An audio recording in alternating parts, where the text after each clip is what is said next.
হাইকোর্টের নির্দেশে বাতিল হয়েছে প্যানেল, স্থগিতাদেশ দিয়েছে সুপ্রিম কোর্ট। 7ই জানুয়ারি পরবর্তী শুনানির আগে 2016 প্যানেলের এসএলএসটি শিক্ষক শিক্ষিকারা তারা রানী রাসমণি অ্যাভিনিউতে প্রায় 7 ঘন্টা হতে চলল, এখনো অবস্থান বিক্ষোভ করছে।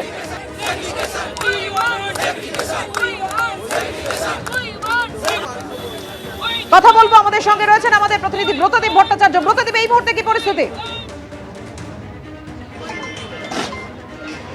দেখো, এই মুহূর্তে দেখতেই পাচ্ছ এই নিয়ে পঞ্চমবার পুলিশ কিন্তু এই আন্দোলনকারীদের সঙ্গে কথা বলেন। এই মুহূর্তে ডিসি নিজে এসছেন, ইন্দিরা চক্রবর্তী, এবং তাদের সঙ্গে কথা বলছেন। মূলত পুলিশের তরফ থেকে তাদের কাছে অনুরোধ করা হচ্ছে যে রাসবিহারী অ্যাভিনিউ তারা যাতে ছেড়ে চলে যান।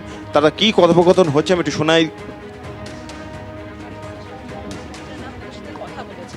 আমি যেটা বুঝতে পারলাম, আপনাদের এখানে মানে কজন আছে বলে আপনাদের মনে হয়? এই মুহূর্তে এই মুহূর্তে 4 to 5,000 হবে না না এখানে এখন 2000 মতো আছে মনে হয়।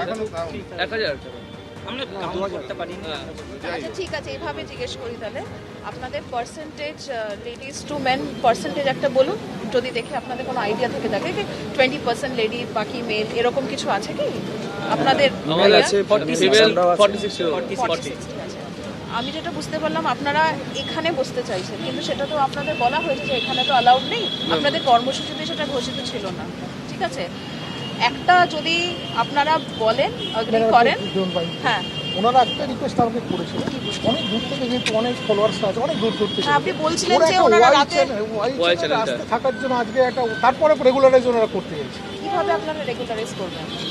মানে আজকে আমি যদি সেটা পরে বলছি আজকে রাতে কি হবে, কিন্তু আপনারা কিভাবে রেগুলারাইজ করতে চাইছেন? আমরা আমাদের আসলে একটা আমাদের আমরা এগিয়ে নিয়ে যেতে চাইছি 7ই জানুয়ারি অবধি। আমাদের নেক্সট কিভাবে ইয়ারে রেগুলারাইজ করবেন, মানে আমরা আপনাদের আপনাদেরকে- পরবর্তী পদক্ষেপটা কি? আপনাদেরকে জানাবো বা আপনাদের কাছে পারমিশনের জন্য আমরা অ্যাপ্লাই করব।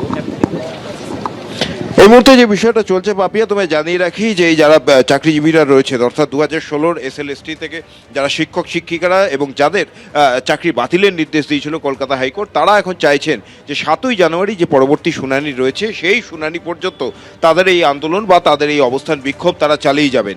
এবং সেই জন্য আজকেই তাদের মিছিল ছিল, শিয়ালদা থেকে তারা মিছিল করে এই রানী রাসমণি অ্যাভিনিউতে আসেন এবং এইখানে আসার পর দুপুর 3টে নাগাদ তারা এই কার্যত এই রাস্তায় তারা বসে পড়েন। সে দুপুর 3টে থেকে ঘড়িতে এখন রাত 10টা পার হয়ে গিয়েছে। এই রানী রাসমণি অ্যাভিনিউর একাংশ কিন্তু অবরুদ্ধ হয়ে রয়েছে এই অবস্থান বিক্ষোভের ফলে। আর সেটাই কিন্তু পুলিশ বারবার তাদেরকে এসে অনুরোধ করে যে সেখান থেকে উঠে যাওয়ার জন্য। এই মুহূর্তে ডিসি রয়েছেন ইন্দিরা চক্রবর্তী, তিনিও কিন্তু তাদের বোঝাচ্ছেন যে এইখান থেকে উঠে তারা যাতে এই অবস্থান তুলে নেন, কারণ এই ব্যস্ততম রাস্তা দীর্ঘক্ষণ ধরে আটকে রয়েছে। আমি আরেকবার একটু কথোপকথনটা শোনাবো। তারপর হচ্ছে কি রাতে আপনাদের আরো কেউ যোগদান দেবে। না, না, না। এই যে যদি কেউ চলে যেতে চায় আমাদের কোনো প্রবলেম নেই, কিন্তু আপনাদের আরো দলে দলে যোগ দেবে বাই চ্যানেলে, এটা কিন্তু আমি অ্যালাউ করতে পারবো এটা না। হবে না। এবং তারপর আপনারা ওখানে চেয়ার টেবিল টেন্ট এগুলোর জন্য তো দেখুন অনেক লেট হয়ে গেছে, আপনাদের পারমিশন নেই। নেহাত আপনারা এসে এতবার করে বলেছেন, লেডিসরা আছে সেজন্য আমি আপনাদেরকে না হয় বাই চ্যানেল বলছি, কিন্তু আপনাদের দায়িত্ব নিয়ে প্রত্যেককে নিয়ে যেতে হবে, চ্যানেলটা ক্লিয়ার করতে হবে, কারণ কি আপনারা কিন্তু ট্রাফিক প্রায় এখন 6 ঘন্টা ধরে আপনারা আটকে রেখেছেন।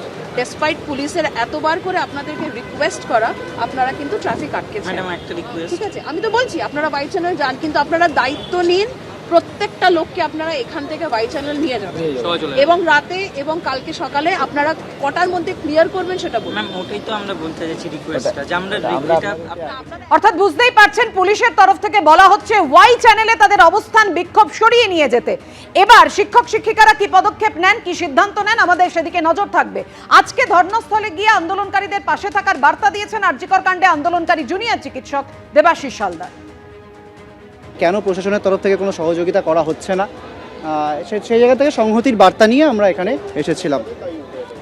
দেখুন, অনুমতি নেই এই কথাটা তো আমরা অনেকবার শুনছি, যে অনুমতি নেই। তো একটা সাধারণ মানুষ তারা হচ্ছে শিক্ষকতা করেছেন 6 থেকে 7 বছর, তারপর হঠাৎ করে দেখা যাচ্ছে যারা অযোগ্য প্রার্থী তারা দুর্নীতি হয়েছে, সেই দুর্নীতির মামলায় হঠাৎ করে দেখা যাচ্ছে সবার চাকরি হারাতে হচ্ছে। তো যোগ্য যারা রয়েছেন তারা আজকে প্রতিবাদ জানাতে এখানে রয়েছেন। তো সেখানে তাদের কাছে আর কি পথ খোলা রয়েছে, তারা কোর্টেও যাচ্ছেন, কোর্টের কাছেও তারা এই একই জিনিস ঘটছে। তো সেই জায়গায় তারা রাস্তায় নেমেছেন। তো সেই জায়গায় পাশে থাকার বার্তা ছাড়া আমাদের তো কিছু দেওয়ার নেই। অবশ্যই আমরা সংহতিতে আছি, এটুকু বলার জন্যই আমরা এসেছি।